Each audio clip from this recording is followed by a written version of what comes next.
जय श्री राम मित्रों। जिस व्यक्ति का अपने इंद्रियों पर पूर्ण नियंत्रण है उसे स्वामी या गोस्वामी कहा जाता है। आप ये मत सोचिए कि आप अपने सेंसेस को कंट्रोल नहीं कर सकते, सब कर सकते हैं। हरे कृष्ण कृष्ण कृष्ण हरे हरे, हरे राम राम राम हरे हरे। इस हरे कृष्ण महामंत्र का जाप करने से आपको स्ट्रेंथ प्राप्त होगी। यह मंत्र आपको अपने सेंसेस को कंट्रोल करने में सहायता करेगी। ये सोचकर उदास मत हों कि आप में स्ट्रेंथ नहीं है, आपको शक्ति प्राप्त होगी। आप इस प्रोसेस को कंटिन्यू रखें। Kirtanam shravanam means chanting the Hare Krishna mahamantra and hear some passages from Bhagavad Gita and Srimad Bhagavatam. इन दोनों प्रोसेस को यूटिलाइज करें, आपको अपने स्पिरिचुअल लाइफ में स्ट्रेंथ प्राप्त होगी। One has to become situated in that position of sense control. आपने तो ओशन सागर देखा ही होगा, how full it is. The ocean is so powerful. यदि ये अपना लिमिट क्रॉस करता है तो बड़े से बड़े शहर को डुबा सकता है, परंतु ये हमें डिस्टर्ब नहीं करता, अपने लिमिट के बियॉन्ड नहीं जाता। This is the example. जब हम सेंसेस को कंट्रोल कर लेंगे तो हम बिग ओशन की तरह हो जाएंगे। Although full with spiritual knowledge, calm and quite, किसी को बिना डिस्टर्ब किए और बिना किसी से डिस्टर्ब हुए, शांत। ओशन में हंड्रेड्स ऑफ रिवर्स का पानी लगातार इंटर करता रहता है, फिर भी ओशन शांत रहता है। सिमिलरली जो लोग ओशन की भांति फुल और बिग हो चुके हैं, मटेरियल डिजायर आ सकती हैं परंतु वे लोग डिस्टर्ब नहीं होते। यद्यपि कई सारे नदियों का पानी सागर में प्रवेश करता रहता है, परंतु फिर भी आप 1 इंच भी ओशन का स्तर बढ़ता हुआ नहीं देख पाएंगे। ये सेम लेवल रहता है। आप चाहे किसी भी अमाउंट में ओशन से वाटर निकाल लें या किसी भी अमाउंट में ओशन में वाटर डाल दें, सी लेवल हमेशा सेम रहता है। हम लोग इच्छाओं को नहीं रोक सकते, इच्छाएं आएंगी ही। ये मूर्खता है कि हम लोग इच्छाओं को बस में कर सकते हैं। डिजायर जीवन के सिम्टम्स हैं। यदि मेरे पास लाइफ और कॉन्शियसनेस है तो डिजायर्स जरूर आएंगी। जिस प्रकार नदियों से समुद्र में पानी प्रवेश करता रहता है तो समुद्र परेशान नहीं होता, उसी प्रकार व्यक्ति को इच्छाओं से डिस्टर्ब नहीं होना है। This is the art. यह आपके जीवन के परफेक्शन का सीक्रेट है। डिजायर आ सकते हैं, बट यदि आप प्रॉपर अंडरस्टैंडिंग के साथ फिक्स्ड हैं तो आप अपने इच्छाओं को कन्वर्ट कर सकते हैं। अपने इच्छाओं को भगवान की इच्छाओं के साथ एक करना है। अर्जुन लड़ना नहीं चाहता था, लड़ने में उसका इच्छा नहीं था, परंतु भगवत गीता सुनने के बाद उसका इच्छा में परिवर्तन हो गया। उसने कहा यस मैं लड़ूंगा। तो यह एक डिजायर था, डिजायर का मोड चेंज हो गया। इसी तरह हम लोग डिजायर करना को स्टॉप नहीं कर सकते, ये पॉसिबल नहीं है, परंतु हमें डिजायर की क्वालिटी को चेंज करना है। ये बहुत मुश्किल नहीं है, मैं यह करूँगा और मैं यह नहीं करूँगा। भगवत गीता का मकसद इन चीज़ों को शो करना है। भगवत गीता सुनने से पहले अर्जुन का डिजायर कुछ था और भगवत गीता सुनने के बाद उसका डिजायर कुछ और हो गया। इच्छा की गुणवत्ता में परिवर्तन हो गया।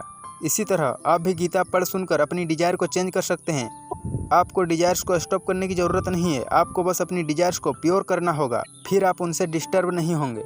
जब आपको इच्छाएं डिस्टर्ब करने लगें तो आपको यह समझ लेना चाहिए कि आप अभी तक स्पिरिचुअली एस्टेब्लिश नहीं हुए हो। और जब आपकी इच्छाएं आपको एनलाइटन करती हैं, आपको हैप्पीनेस देती हैं, तो आप जान सकते हैं कि वह डिजायर स्पिरिचुअल है। जिस प्रकार अर्जुन के साथ हुआ, डिजायर में परिवर्तन हो गया। डिजायर होगा परंतु आप डिजायर को चेंज कर सकते हैं। स्वयं के लिए इच्छा नहीं करना है, कृष्ण के लिए इच्छा करना है। मैं कृष्ण के लिए किस प्रकार डिजायर कर सकता हूँ, एक प्रैक्टिकल एग्जाम्पल लेते हैं। भगवान श्री कृष्ण इस मेटेरियल वर्ल्ड में हमें बुलाने के लिए आए थे। मेरे प्रिय बच्चों, कृपया अपने सभी निरर्थक आसक्तियों को त्याग दो, मेरा फॉलोवर बन जाओ, मैं तुम्हारी रक्षा करूंगा। यह भगवान श्री कृष्ण का मैसेज है। भगवत गीता भगवान श्री कृष्ण का मैसेज है। यदि आप वर्ल्ड के लोगों को गीता के इस संदेश का प्रचार करने की इच्छा करते हैं तो इसका अर्थ है कि आपने अपने डिजायर को परिवर्तित कर दिया है और आप इस तरह से स्वयं को प्यूरिफाई कर सकते हैं।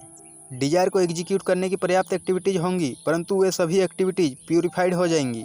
इसलिए हमें अपनी एक्टिविटीज को स्टॉप करने की ज़रूरत नहीं है और ना ही अपनी इच्छाओं को, परंतु हमें अपनी इच्छाओं को भगवान श्री कृष्ण की इच्छाओं को पूर्ण करने में लगा देना है। जैसे अर्जुन ने किया, अपनी इच्छाओं को भगवान श्री कृष्ण की इच्छाओं के साथ डॉवटेल करने के बाद अर्जुन की एक्टिविटी ज़्यादा रिस्पॉन्सिबल बन गए।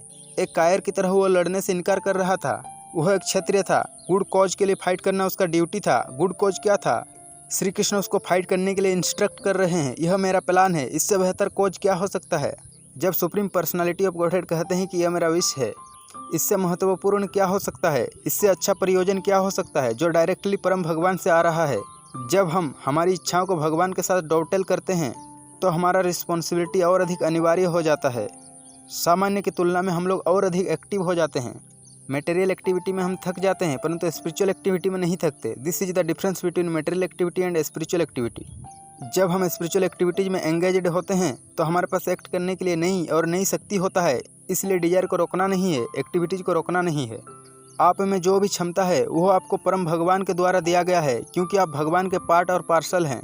इसलिए आप में जो भी पोटेंसी है वो भी परम भगवान का पार्ट और पार्सल है, और यदि आप परम भगवान के प्रयोजन के लिए उसका उपयोग करते हैं तो आप भगवान के साथ डॉवटेल हो जाते हैं, आपका जीवन सफल हो जाता है। आप भौतिक इच्छाओं से परेशान नहीं होंगे, आपको शांति प्राप्त होगी। शांति जिसके लिए आप हर क्षण लालायित रहते हैं, वह आपको उस समय मिलेगा जब आपके डिजायर्स प्योरीफाइड और डॉवटेल्ड हो जाते हैं। जो सेंस ग्रेटिफिकेशन के लिए इच्छा करता है, मेटेरियल सेटिस्फेक्शन के लिए इच्छा करता है, वो कभी खुश नहीं होगा। यह संभव नहीं है। यदि आप शांति चाहते हैं, यदि आप खुशी चाहते हैं, यदि आप अपने लाइफ में परफेक्शन चाहते हैं, तो अपने डिजायर्स को, अपने एक्टिविटीज़ को, अपने पोटेंशियल्स को सुप्रीम पर्सनालिटी ऑफ गॉडहेड के साथ डॉवटेल करना शुरू कर दीजिए। तब आप देखेंगे कि रियल हैप्पीनेस क्या है।